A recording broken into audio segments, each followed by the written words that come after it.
And we're going to show you some video that is really disturbing, distressful. This traffic stop in Hammond, Indiana, started because the driver wasn't wearing her seatbelt. Why do you say somebody's not going to hurt you? People are getting shot by the police. Oh, damn! What do we do about the inherent racism that we're seeing over and over and over again? Legally, the cops can ask you for ID, ask you to get out of the car. If you were with your family in that car, this would not have happened. Hey, listen. Period.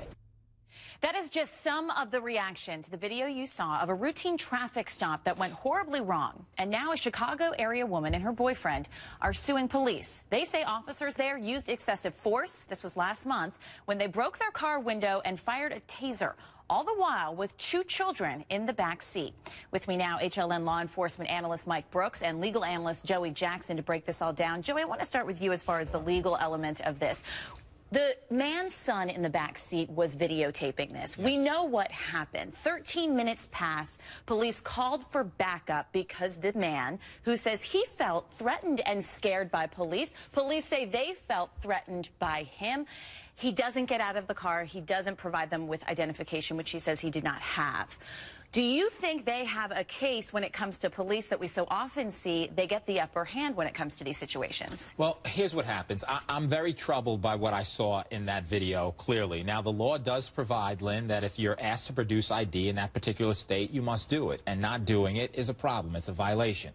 However, it's a long leap from non-complying with the law, from having a window broken with a 14-year-old in the car and a 7-year-old in the car. In addition to that, there's the tasing element, Lynn. Once they break that window, they tase him. Now, police have a very difficult job, to be clear, and certainly we rely upon them to protect us and keep us safe. But you have to wonder, why was the family not getting out of the car? If you look at the whole video, you hear indications of, why are your guns drawn? There's a distrust. They don't want to get out because of recent events that have occurred, and they're concerned. And so if you're the passenger and you ask for a white shirt, which is a supervisor, you're not engaged in any aggressive or furtive movements, as we call it, towards the police, why is there a need to break down the car? Interpersonal communication is very important. Speaking to people, reasoning with people, gaining their trust. Police do it a lot with hostage negotiation situations, etc. Why rush to break that window? Why rush to tase him? It's problematic. Why rush to break that window? 13 minutes. So there was no rush. Initially, and you heard Jamal Jones, who was the passenger in the seat, ask for a white shirt. Well, at least one of the officers there was either a corporal or a sergeant. Couldn't see if it was 2 or 3 stripes.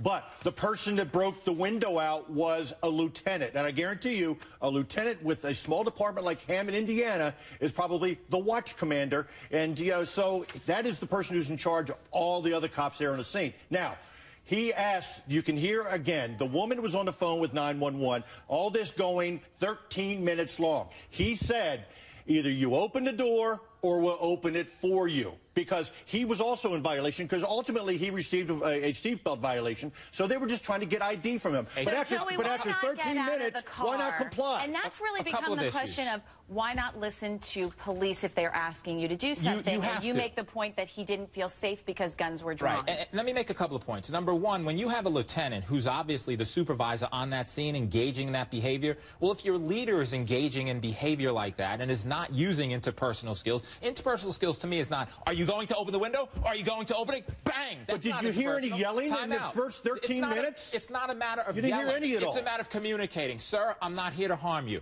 There is a law, sir. The law says that you need to comply. If you don't, we're going to have to escalate it, not breaking the window. Well, that's what he said. Either you open the door or open it for you. So, Mike, are you suggesting that justifies because he doesn't say, he doesn't open the door, that you break the window? And how do you after 13 minutes.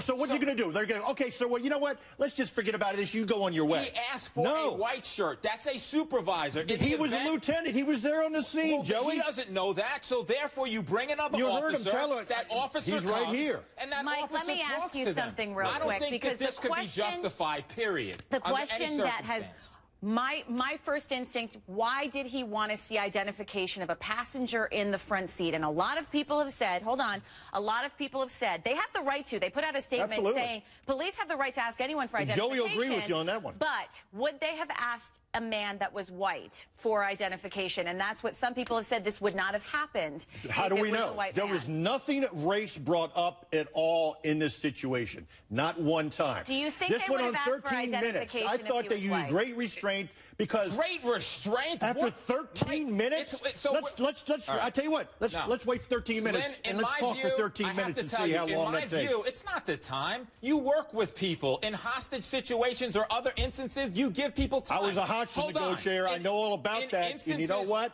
13 minutes. That's it. They gave him an ultimatum. Either you open the door or we will. Totally disagree. You haven't answered my question.